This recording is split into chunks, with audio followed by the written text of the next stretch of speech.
So at the end, again, I hope you can tell me why this is one of the most important things you can do as a climate advocate. Okay, so the outline of the workshop is we're just going to cover, not necessarily in a strict order, but what is a letter to the editor, LTE, letter to the editor. Why is it important? Who are you writing to? How to formulate your letter, when, where, and then we'll have time for questions. So we're not going to talk about the other way to submit to a newspaper is to do a guest opinion piece. And Citizens Climate Lobby, we do quite a bit of those, but I wanted to just focus on the letter to the editor tonight. So the definition of a letter to the editor is just a letter that's addressed, dear editor. It's usually about 150 to 300 words. So it's a shorter form than an opinion piece. It's presenting a view on a topic, often responding to articles, editorials, or other letters to the editor that have been in that publication, which we call hooks. So it's like a hook that you can hang your writing on. So why do you think LTEs are important? What would be a reason to write an LTE?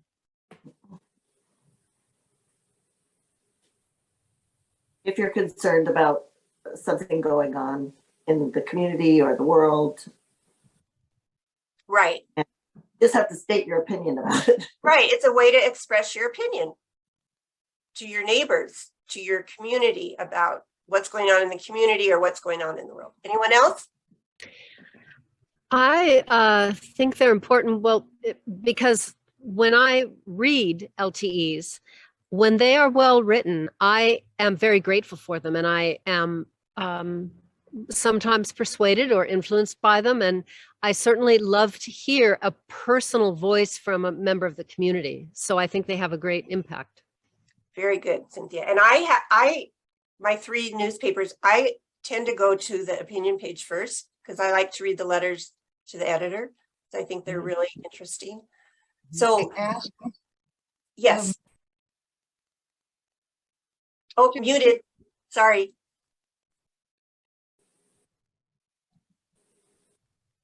Okay. Can you hear me? I can, yes. Okay, sorry. Do you have to subscribe to the newspaper in order to have the letter to the editor printed?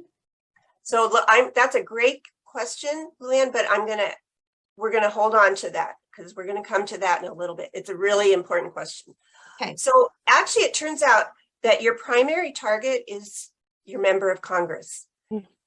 Because their staff members, it's part of their job, is they keep track. If their name is mentioned in a letter to the editor, they get a notice and they keep track of letters to the editor. Their staff reads the letters to the editor, even if they're not mentioned. But if you mention their name, you know that their office is going to track that letter to the editor. So we're trying to create political will for a livable future and address climate change.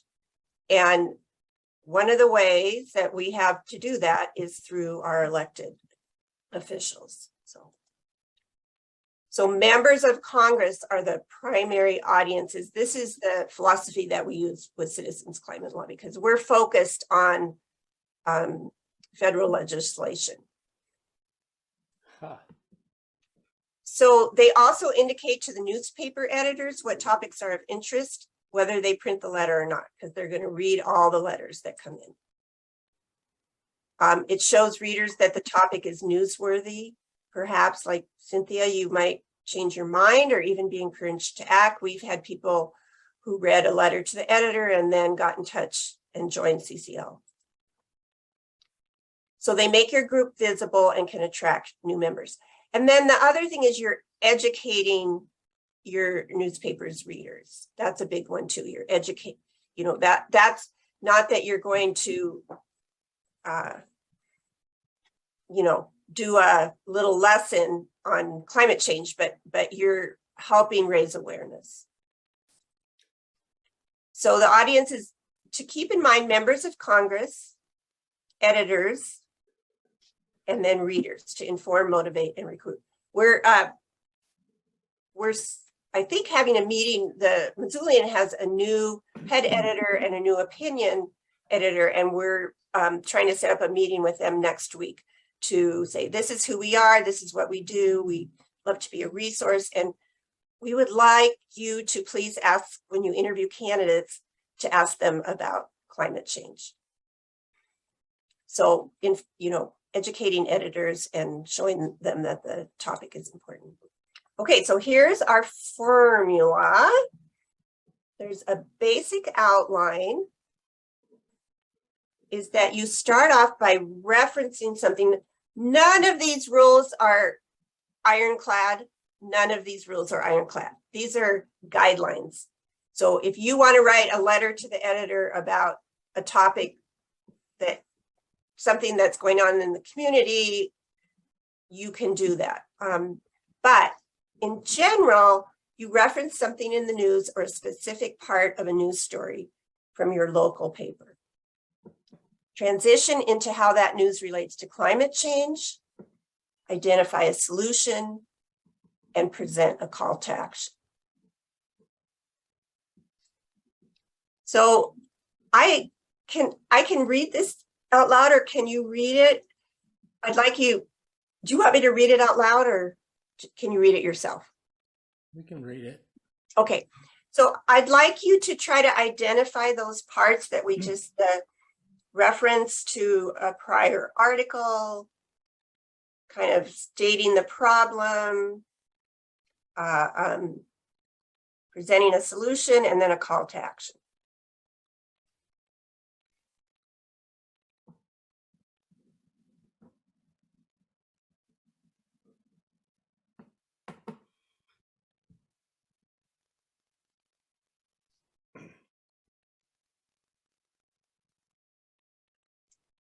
So before we do that, what jumps out at you about this letter?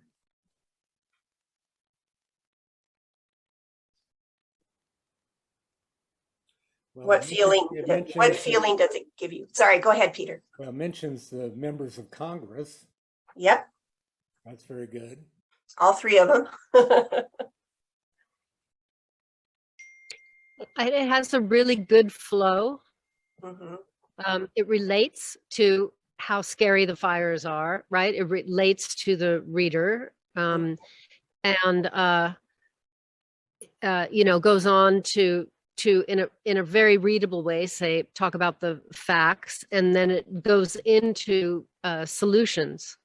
Right, because we don't want to leave readers depressed and feeling despair. We want them to read the letter and go, oh, there's something we can do. I like that where he says smart policies like cashback carbon pricing, he's saying you can do that, and then naming names. Mhm. Mhm. Yeah. Mhm. Yeah, it was, and then who to contact to connect at the Right, end. there's a couple of action items that readers can take. They can contact members of Congress, and they can visit the CCL website to learn more about the solutions. So, yeah, it almost reads a little bit like a little story. It's personal. She tells a little bit about herself. She talks about, kind of expands on the article that she refers to. Okay, anything else on that?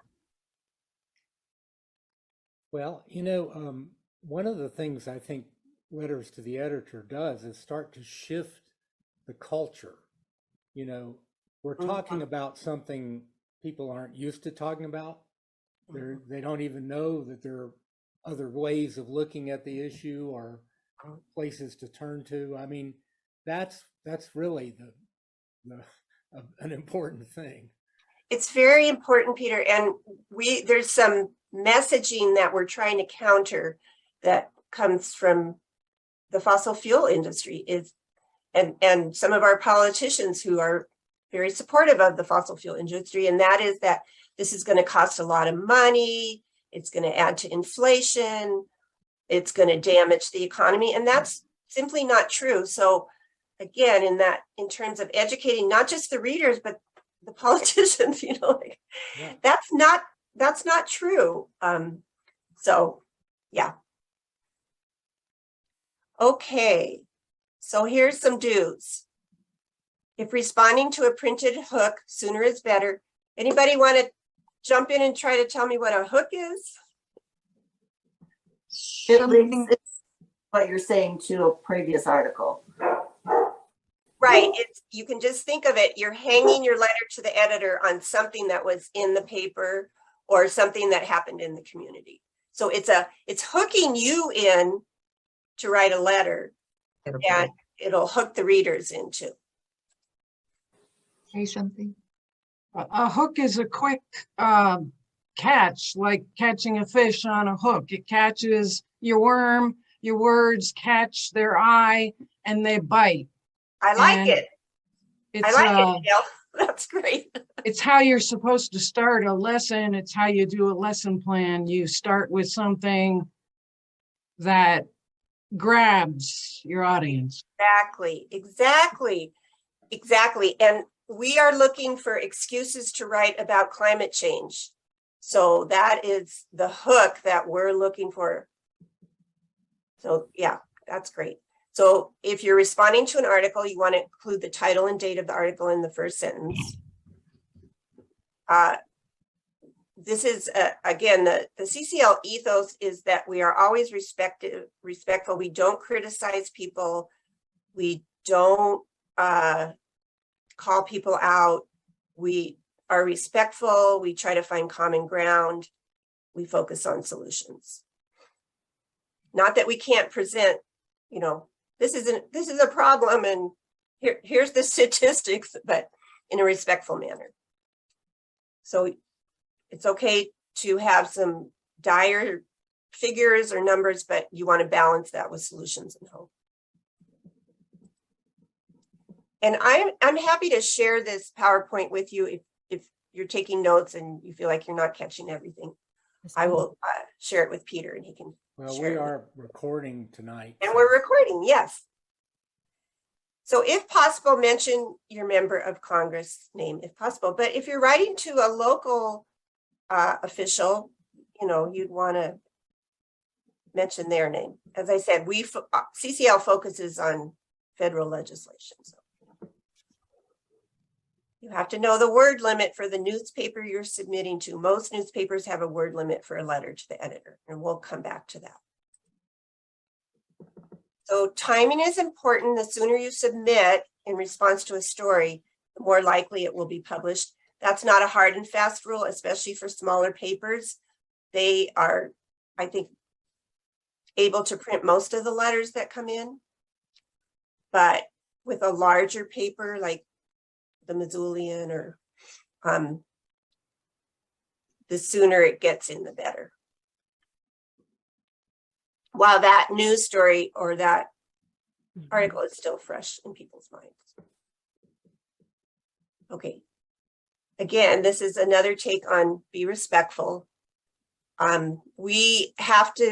We're all in this together. We have to find common ground. Our CCL is a bipartisan organization. We believe we need to find a bipartisan solution to avoid the back and forth that goes on. So we try to find common ground with everybody. So we try to avoid hot button issues like nuclear power because that sets people off, for or against, unless you're responding to a specific story. So you want to write conversationally, as you saw in that letter to the editor. Okay, so how to find a topic. You have to scan your newspaper every day and look for hooks. And that means you have to be reading your local newspaper and probably subscribing to your local newspaper if you intend to become a letter to the editor writer. Mary, Yes. sometimes you just can't do that for different reasons, but I used to subscribe to and read the Missoulian all the time, and the reason I won't read them anymore or patronize them in any way is because of what they endorsed a particular candidate that I just totally disagree with, and then they retracted it the next day, but the Damage was done. it was done, and I just can't. I won't. So ethically, you feel, Ethically, I cannot Yeah, subscribe to, but I think it's important to find a news source that you can, read. And I'm glad that you brought that up, because I think that's an important point, and I do need to do that. It's just so hard to read the news sometimes. So if you think about, this is not just you reading the paper, this is part of a strategy. This is like a battle strategy. And we are investing in this battle to fight climate change. So I think of it like I subscribe to a few papers around the state, and it's like a donation I make to the cause. So there's other ways to get around that also, is like everybody doesn't have to subscribe to the same paper. If you have a group of writers, you can divide up your local papers, and one person can subscribe to the Valley Republic and one person can subscribe to the Missoulian. And if they find an article, they can take a screenshot of it and share it on email and say, does anyone want to respond to this? So it's not like everyone has to subscribe, but somebody has to subscribe in order to watch for the hooks. Does that make sense? Yes, thank you. Okay. And you have to do what works for you. That's the beauty of a group, is that you have a group and usually someone can do something and someone can do something else. So, okay. So again, being strategic, thinking about, I want to get this published. I want people to read this. This applies a little bit more to larger newspapers, but not completely. So editorials and front page news, columns written by the newspaper staff, locally written op-ed, so that's a guest opinion piece, a syndicated columnist, inside the paper, not front page, inside page news stories, editorial cartoons, and letters to the editor from other writers. So I've responded to most of those. I haven't yet responded to an editorial cartoon, but there was a good one in the Missoulian yesterday, I think, about Manchin's decision. So I have responded to guest opinion pieces and news stories and so on. It's interesting that LTEs from other writers is at the bottom of the list. I mean, you pick up our local papers, especially the Star, and it seems like people are just, the culture wars are on full display, people fighting with one another about their opinions. But, yeah, you could probably flip the order of this for small towns, right, Peter? Well, I think it begs the question whether responding to other writers makes any sense at all. I think this. Well, and I think a good philosophy is to just kind of stay above all that and not get sucked into it. So yes, I would agree. I think unless you're trying to add some information that didn't get added. And if the paper in its own editorial expresses a view that's really not right, that's a good thing to challenge, because right. It's way more important than somebody's opinion writing in. Right, exactly.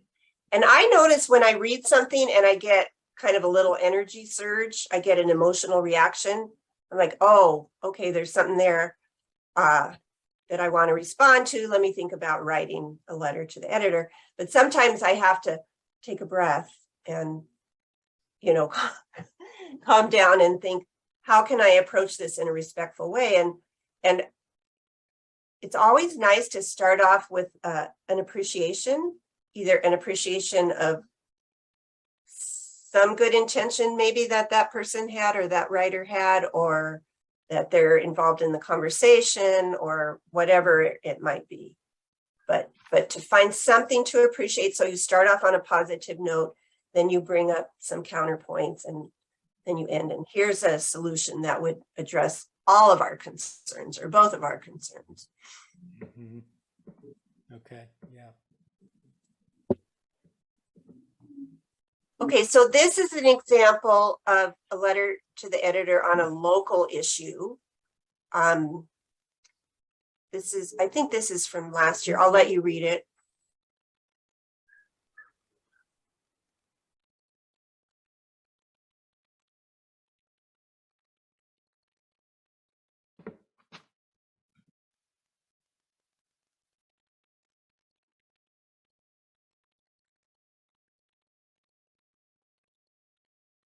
Maybe just nod when you're done.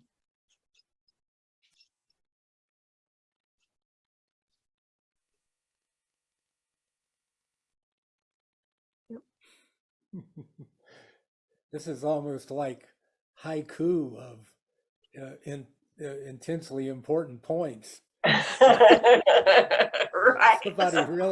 Somebody really did their homework on this one. I like the use of links to back up statements. Sometimes I wonder if when you provide a link that's inviting the person to move away from your letter, kind of balancing those two strategies. But I do think it gives gravitas when you actually provide a link. And yes, there's definitely pluses and minuses. I put links in. I'm thinking more of the editor who's going to decide if they want a little more background or but Right. This will go in the e-edition. Obviously the links won't appear in the printed paper, But that gives or you include them because the editor can check you or fact check or learn more, right? Mm-hmm. And if they do get distracted, it's okay because they're learning more about the issue. So Yeah. Can I ask a question? Do people ever, would a good letter to the editor ever put like footnotes to have them be at the bottom? No? no. So it would be in this form. Okay. But that's a good question. Anyone else? Any other comments? Okay, let's go on. I have a question. How carbon cashbacks? And then it's divided up equally among the citizens of the United States as a dividend that they would receive monthly or whatever. So the dividend isn't very sexy, so we have been using the word carbon cashback. That might be more understandable.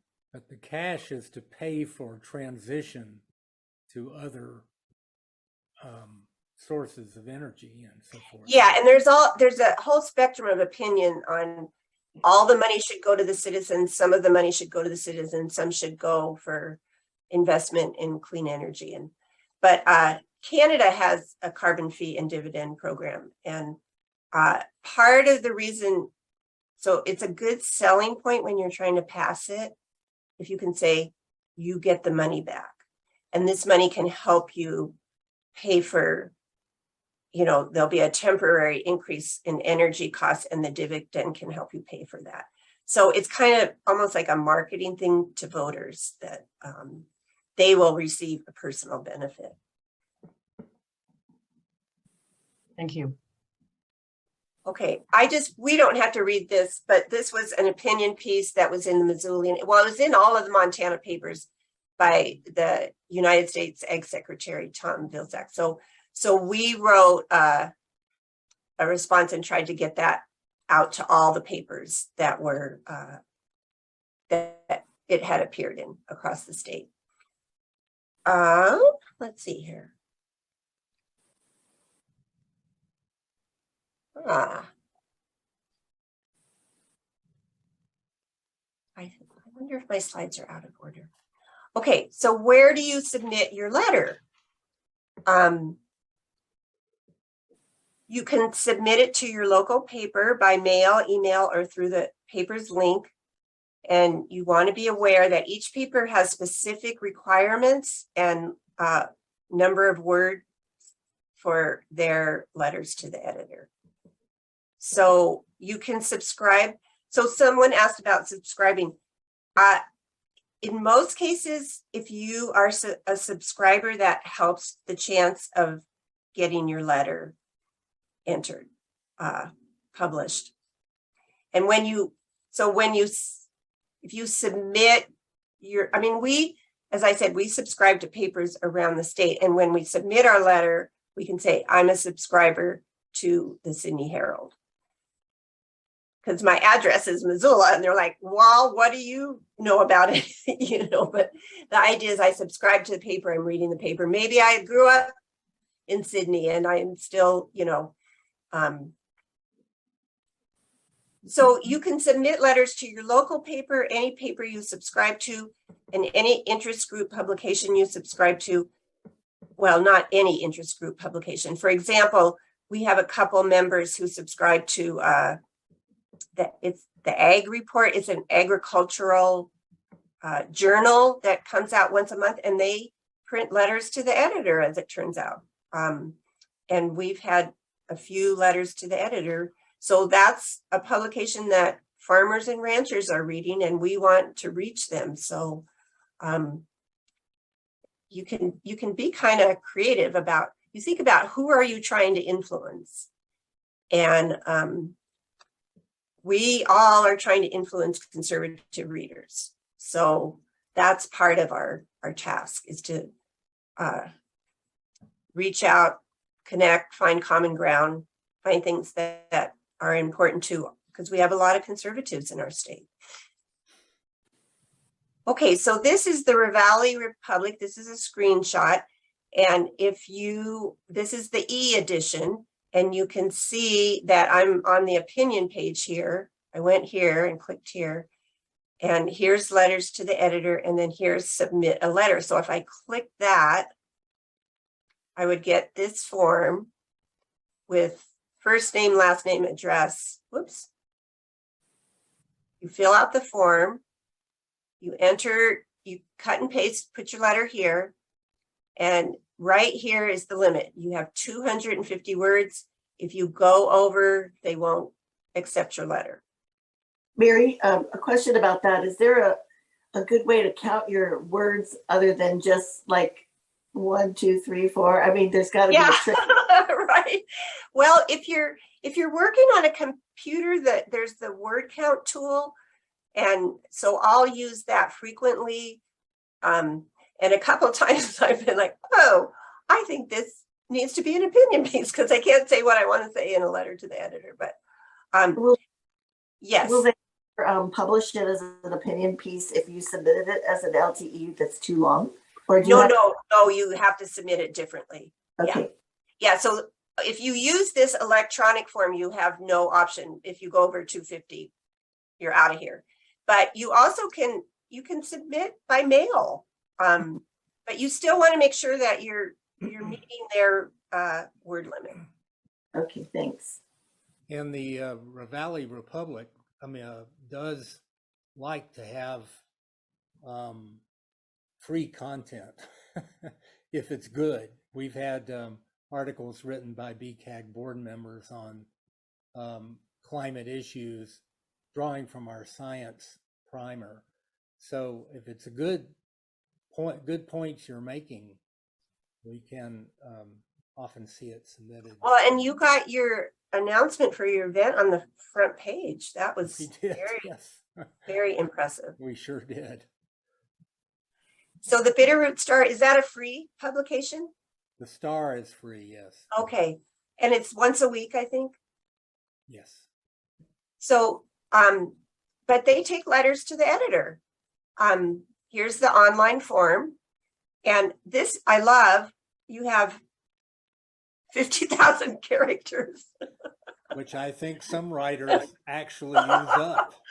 So they don't really apparently care how long you might lose some readers, but I thought that was very funny. You should see some of the letters in there. Oh, I can imagine. If you give people 50,000, well, it's 50,000 characters, not words. So I don't know how many words that would equal, but. 1,000. Okay, so this is just an example of a letter to the editor that I had printed, I had published in the Sydney Herald. This was last year. So the Richland County Commissioners had an op-ed about the need to continue to rely on gas and oil production to protect county budgets. This is something we were talking about a little earlier. So I was just trying in a kind of respectful, polite way to say, oh, there's another way to look at this. So I'll give you a minute to read it.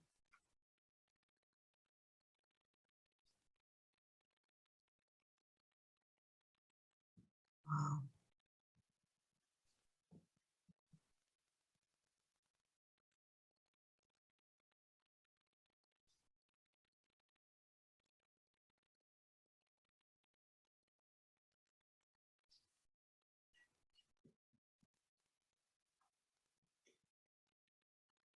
Wow. What's the population of Sydney? It's pretty small, but there's a lot of ranchers in that area, and it's oil and gas country. So it's an Yeah, audience that we want to reach. absolutely. Okay, any questions, comments on that one? Again, more haiku. Well done. That probably left some of those ranchers This scratching is their Laura. heads.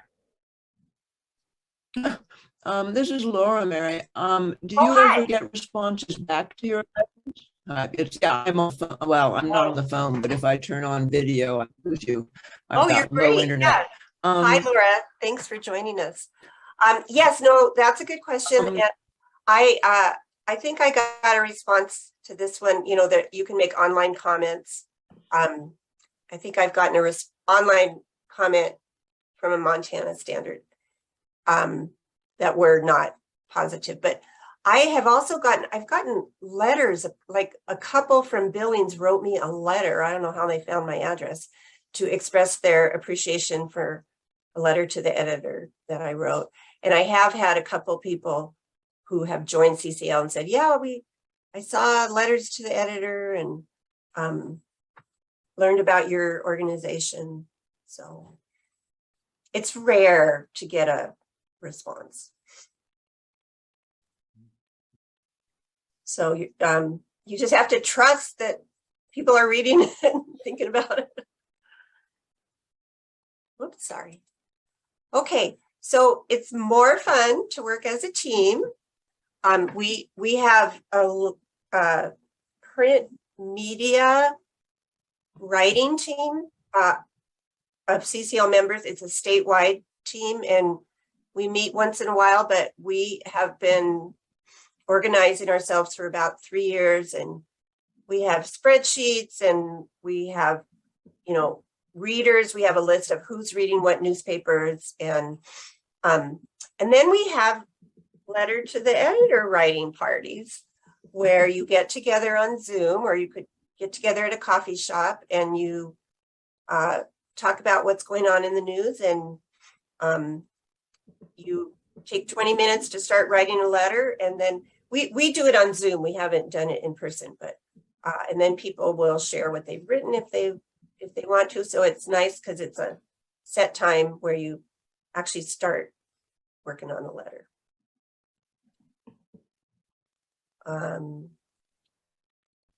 Okay. If your letter isn't printed, it's okay. You know, the editor read it. It's a learning curve. And if you do get printed, it's nice to share with your group, with the Bitterroot Climate Group, to send out, someone could send out an email, I saw this letter, or the author can say, my letter was published and here's the link, or you can share it on social media. this is very optional. We, again, with our focus on our members of Congress, we do this, but it's not necessary. You can send a thank you email to the editor or the opinion page editor. Okay, so that's all I have for the PowerPoint, but let's have time for questions. And then if we have a few extra minutes, we can go into other topics. So what questions do people have? Mary, I have to go in a few minutes, so I just wanted to slip this question in. I'm sorry if I'm barging ahead of anybody else, but can you say a little bit about opinion pieces? Like, how do they differ and how successful are people at getting those published? Yes, so a guest opinion piece is a longer piece. The newspapers have syndicated columnists that they regularly print, and then the editors will write opinion pieces once in a while, and then sometimes people from local organizations will write an opinion piece. There's a lot of guest opinion pieces in the Missoulian, but it's longer, and so you can get into more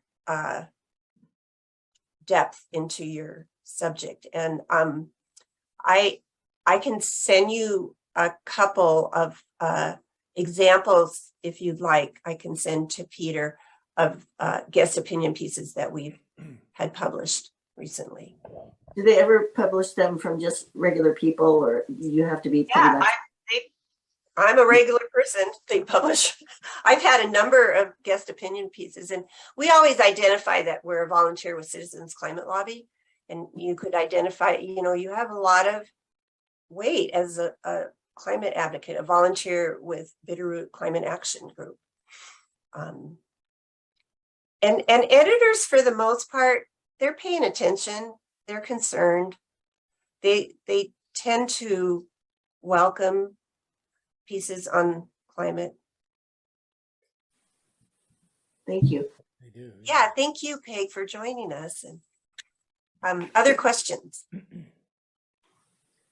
Well, I'm very interested in the process of creating an ongoing advocacy program in BCAG with volunteers who are doing just what you're suggesting tonight, and that we would touch in with one another, with a monthly meeting or whatever, and maybe do some work together like you're suggesting, do some writing and sharing.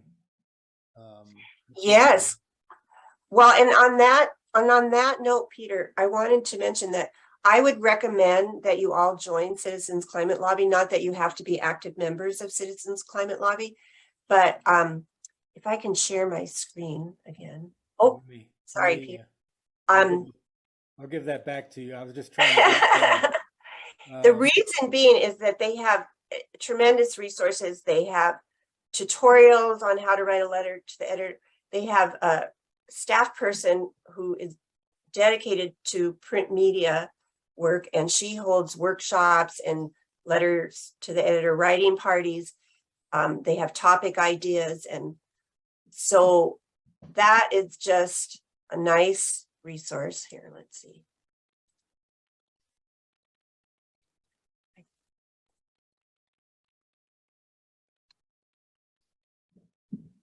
How come that is not?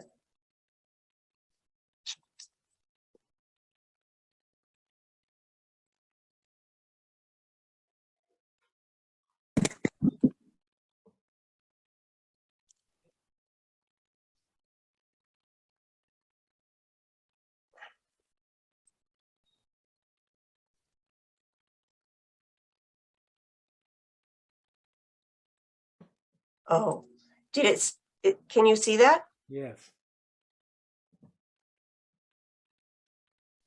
Do you see the Writers Circle Action Team? Yes.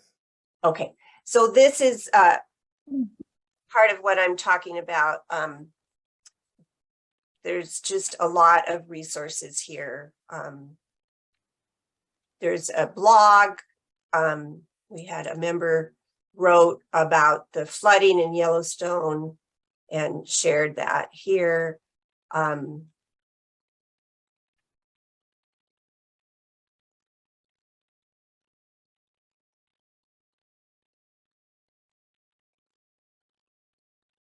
Is this a statewide resource or is this at the national level? This is at the national level. So here's Lte Topic Ideas. These are current, I didn't download this, I apologize. Timely Lte topics. They give you the topic and background, like Manchin's decision to say no to any climate provisions. And this is on the National CCL members only website. So you have to join in order to access these resources. But aside from that, we would be happy to work with you. As I said, we have our, you could join our statewide print media group. And I can, well, I'll show you this real quick here.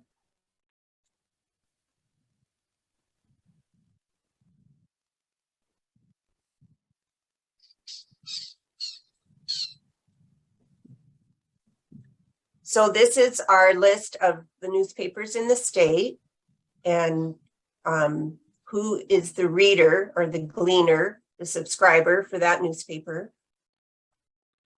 With the op-ed submission, the LTE submission. These are the 10 largest papers in the state. The Ravalli Republic is on that list. So it's an important paper. And these are all the papers, magazines. And then this is the spreadsheet that keeps track of our both of our submissions and then which articles have been printed. So the date of submission, the name of the publication, the author's name, the title, the date published, and the link to the article. So, and then we have, last year we set up some goals for the year. Let's see here, which were to get published in papers that we hadn't been published in and try to reach out to Eastern Montana and the Bitterroot. Mary, are you keeping track of all that data? So the author is supposed to submit, it's supposed to enter in the spreadsheet. We worked on this for over a year to get it up and running, but we trained everybody how to do it. So they're supposed to, if they get a letter or an opinion piece published, they are supposed to enter it in the spreadsheet. Wow, that's very cool.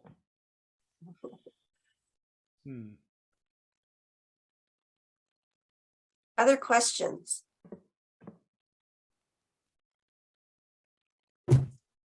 Do you have a way of entering people who have submitted letters but didn't get them published? So do you have some sense of how successful people are being?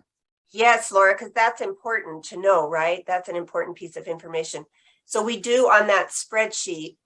I don't think you saw that, you weren't able to see the spreadsheet, but we have the date of submission and then the date the letter or the opinion piece was published. And as you look at the spreadsheet, you'll see that not all our submissions were published. Many of them were, but not all of them. Got it. Okay, so I said I would ask you, why might you want to subscribe to your local paper? Anybody? Why might you want to subscribe to your local paper? Well, it's an exchange of ideas going on that some may be useful and some not so useful and need to be checked on. And a really important reason is because of our elected representatives do and paying close attention to it. Yeah. Well, it's also a way to support another local business. if it's your local paper. So Yeah, it is. And it's, you know, local journalism is very important. It's, I mean, no one else is going to cover local events. And so I like the idea of supporting a local business and supporting newspapers. Mhm. They're struggling.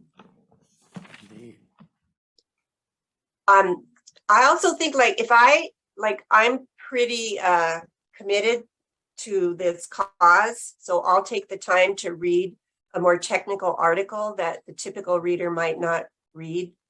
And then I could maybe summarize it for them, or just bring their attention to the thesis of the article. And I've tried different things. I did a letter to the editor.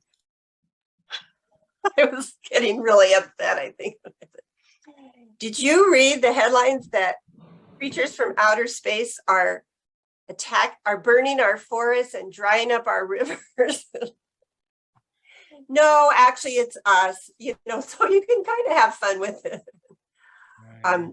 Personalize it, as I said, tell a story. Just jump in and start writing. And I will, Peter will share my email. I'm happy to help edit letters, and I encourage you to join our Montana State writing, print media writing group. It's a great group, very supportive of new writers. So Yeah, and I'm wondering, you know, maybe rather than BCAG trying to shepherd this process, we could just tie in with join in. you Yeah, know, effort, and then yeah, it's a part of a regional effort to it is. track Yeah, all of this. Yeah. yeah, and we have not done much in the Bitterroot Valley, to be honest. We're more focused on Eastern Montana, so it would be so awesome to have some writers join us to cover the Bitterroot Valley. That would be really fabulous. So why don't you talk about it, Peter, with your members and see what they all think, and we would more than welcome you. Great. Okay. So what's one thing you learned that you just didn't know about letters to the editor before tonight? That well, Congress for people me, read it's them. that pointing out that the staff of the politicians are reading the letters, and that sort of like smacked me in the face and made me realize, you know, maybe I should write letters and name them. Yeah, Yeah, exactly. good. Thank you, Dale. Peter, you started to say? Same thing, you know, Yeah. that's what I learned tonight. Well, Mary, thank you so much for this. Yeah, thank you. Thank you for presentation. hosting me, and I'm excited about this new project, and we'll stay in touch. Well, indeed, So, and folks who've been on the video will be in touch with you by email with how to follow up with CCL or whatever we're going to do here. So, okay, thanks for taking the time this evening, and it was a pleasure to meet you all. likewise, Thank thank you. you so You much. also. Thank Good you. night. Coming, everybody. Yeah, bye-bye.